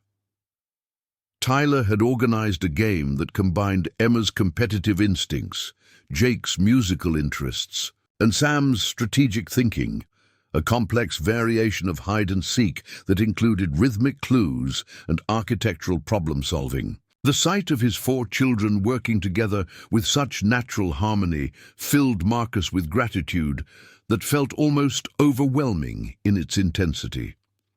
Mrs. Garcia appeared at the fence that separated their yards, carrying a plate of cookies and wearing the expression of someone bearing important news. "Marcus, I hope you don't mind me interrupting, but I have something to tell you that I think you'll want to hear." "Of course, Mrs. Garcia. What's going on?" "I got a call from my niece, who works at Channel 7 News. They want to do a follow-up story about your family for the 5-year anniversary of the adoption. Apparently, the Second Chances Scholarship Program has helped over 200 families now, and they want to feature the story that started it all." Marcus felt the familiar mixture of pride and discomfort that came with media attention. While he appreciated recognition for the scholarship program's success, he had never become entirely comfortable with having his family's personal story serve as public inspiration. "What do you think, kids?" he asked, including Tyler and the triplets in the decision-making process that had become standard for any choice that affected their family. "Will we be on TV?" Emma asked with the practical interest of someone evaluating potential benefits and drawbacks, probably if we agree to do it. Jake's contribution was predictably musical, a hummed melody that sounded somehow both excited and thoughtful. Sam looked up from his architectural project with the serious expression that preceded his most considered observations. "If being on TV helps more families like Sophia's scholarship program does, then we should do it," Sam said with 5-year-old logic that impressed the adults with its social awareness. Tyler nodded agreement. "Plus, it might inspire other single parents who are struggling with difficult situations. Our story has a happy ending, and people need to see that those are possible." The wisdom in Tyler's observation reminded Marcus of how much his eldest son had grown, not just in age, but in understanding of their family's broader significance. Tyler had never resented the attention their story attracted, instead embracing his role as proof that children could thrive in unconventional family situations. The television interview, conducted in their living room the following week, captured the essence of what made the Thompson family remarkable, not perfection, but genuine love expressed through daily commitment to each other's well-being and growth. Marcus, when you first brought Emma, Jake, and Sam home, did you imagine it would lead to a scholarship program that's helped hundreds of families? The reporter asked. I never imagined anything beyond making sure 3 babies were safe and loved, Marcus replied honestly. Everything else grew from that basic commitment. The scholarship program happened because Sophia wanted to help other parents avoid the impossible choice she had faced. The community involvement developed because other people wanted to be part of something positive. None of it was planned. It all emerged from trying to do the right thing in the moment. The reporter turned to Tyler with questions about his experience as big brother to triplets. Tyler, what would you tell other kids whose families are going through major changes? I'd tell them that families can grow in unexpected ways, and that's not scary. It's exciting, Tyler replied, with the confidence of someone who had lived through major family transitions successfully. When Emma, Jake, and Sam joined our family, everything got more complicated, but also more interesting. I got to be part of something bigger than just myself. The Triplets segment of the interview showcased their individual personalities with charming clarity. Emma demonstrated her latest architectural achievement, a block castle with working drawbridge mechanisms. Jake performed an original composition on his keyboard that incorporated classical elements with playground rhythms. Sam presented his research on family structures across different cultures, having apparently prepared for the interview by studying anthropological data that impressed the adults and mystified his siblings. These children are remarkable, the reporter observed after filming concluded. Their confidence, their individual talents, their obvious love for each other. It's clear they've never doubted their place in this family. That was always the goal, Marcus replied. Not to have perfect children, but to have children who feel perfectly loved and secure. 6 months later, Marcus stood in the auditorium at Lincoln Elementary School, watching Emma, Jake, and Sam participate in their kindergarten graduation ceremony. The milestone felt significant, not just as an educational achievement, but as confirmation of their successful integration into the broader community that had embraced their family from the beginning. Emma approached graduation with characteristic determination, having appointed herself unofficial coordinator for her entire class. Jake had been selected to lead the ceremonial song, his musical abilities having impressed teachers and classmates throughout the year. Sam had earned recognition as the class's most enthusiastic researcher, having contributed to multiple classroom projects with information that exceeded grade-level expectations. Tyler, now in 8th grade and preparing for high school, sat beside Marcus with the proud expression of someone who had played an essential role in his siblings' success. His transition from only child to big brother of triplets had not only been successful, it had become the defining characteristic of his identity in the most positive way possible. Dad, remember when they were babies and we weren't sure if we were doing anything right? Tyler whispered as they watched the graduation ceremony. I remember being terrified most of the time, Marcus replied quietly. But looking at them now, I think we figured it out. As the ceremony concluded and families gathered for photographs and celebrations, Marcus was surrounded by the extended community that had grown around their family's story.